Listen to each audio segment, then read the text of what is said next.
अस्सलाम वालेकुम एवरीवन, मैं हूं हमाद हुसैन। और एक सवाल जो मुझसे अक्सर व बेशतर पूछा जाता है, सोचा आज उसके बारे में थोड़ी बहुत बात कर ली जाए। एक पैगाम आप लोगों तक पहुंचा दिया जाए कि how to become a dubbing artist, या अगर वॉइस ओवर आर्टिस्ट बनना हम चाहते हैं तो उसके लिए हमें क्या करना होगा। मैं भी कोई बहुत बड़ा आर्टिस्ट नहीं हूँ, लेकिन कुछ अरसा इस डबिंग इंडस्ट्री में, इस वॉइस ओवर इंडस्ट्री में गुजारा है। कुछ 7-8 साल तकरीबन हो चुके हैं। सो अपने उस एक्सपीरियंस को मद्देनज़र रखते हुए सोचा थोड़ी बहुत बात कर लूँ, क्योंकि बहुत से इनबॉक्सेस आते हैं और बाज़ औक़ात सबको जवाब देना मुमकिन नहीं होता। और ये भी होता है कि लोग ऑडिशंस के लिए रिक्वेस्ट करते हैं, जबकि ऑडिशंस अरेंज करना कोई इतना बड़ा प्रॉब्लम नहीं होता, लेकिन उस ऑडिशन को की रिक्वायरमेंट को फुलफ़िल करना बहुत इम्पॉर्टेंट होता है। सो जनाब, कहानी शुरू होती है हमारी स्कूल लाइफ से। बचपन से ही शौक़ था माइक फ़ेस करने का। तो माइक फ़ेस करना सबसे पहली चीज़ है जो आपने करनी है किसी भी फॉर्म में। अब हमने डिबेट से स्टार्ट लिया, स्पीचेस से स्टार्ट लिया, ड्रामों से स्टार्ट लिया, स्टेज ड्रामास जो होते हैं, उसके साथ साथ मतलब जो मौका मिला होस्टिंग की मैंने। स्कूल लाइफ में, यूनिवर्सिटी लाइफ में, कॉलेज लाइफ में। यूनिवर्सिटी लाइफ में होस्टिंग बहुत की मैंने, डिबेट्स बहुत की मैंने, और यूनिवर्सिटी लाइफ में ही मैंने स्टार्ट किया, रेडियो पाकिस्तान को ज्वाइन किया, जहाँ पे एक बज़्म तलबा का प्रोग्राम है जो ऑन एयर होता है, जिसमें 2 से 3 मिनट का एक रिकॉर्डेड स्लॉट मिलता था। आपने कुछ लिख के लेकर जाना है, 2 से 3 मिनट माइक के सामने बोलना है, वो रिकॉर्डेड होता था।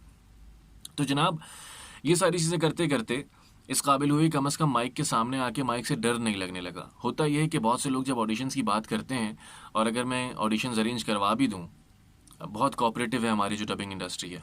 होता यह है कि अगर आप पहली दफ़ा माइक को फेस करेंगे तो आप स्टूडियो के अंदर आते ही घबरा जाते हैं, और अजीब गरीब किस्म की कन्फ्यूजन का शिकार हो जाते हैं। That's natural. सो जनाब, जब ऑडिशंस की बात करूं, अगर मैं डबिंग की तो मैंने अच्छे खासे ऑडिशंस दिए। जो मेरा पहला काम था, मुझे याद है, मेरा सुल्तान में मुझे काम मिला था। और वो काम क्या था, एज एन आर्टिस्ट मुझे काम मिला था, लेकिन जो मेरी लाइंस हुआ करती थी वो होती थी, सुल्तान सुलेमान खान तशरीफ़ ला रहे हैं, आका मलिका ने याद किया है। तो इस तरह की चीज़ें हुआ करती थी। कहीं ना कहीं से तो आपको स्टार्ट लेना पड़ता है। और फिर उसी प्रोजेक्ट में अल्हम्दुलिल्लाह मैंने शहज़ादा बेअज़त भी किया, और उसके बाद माशाल्लाह एक बहुत बड़ी लिस्ट है। सो कहने का मकसद ये है कि अगर आप डबिंग आर्टिस्ट बनना चाहते हैं, all you need to do is to start facing mic. Directly अगर आप डबिंग पे आएंगे आप नहीं कर पाएंगे, अनटिल एंड अनलेस आप बहुत एक्स्ट्रा ऑर्डिनरी टैलेंटेड हैं, या आप बहुत ज़्यादा प्रैक्टिस करते रहते हैं। आपको माइक फेस करना आना बहुत ज़रूरी है। उसके लिए आप डिबेट्स करें, स्पीचेस करें, होस्टिंग करें, जो करने को मिलता है करें।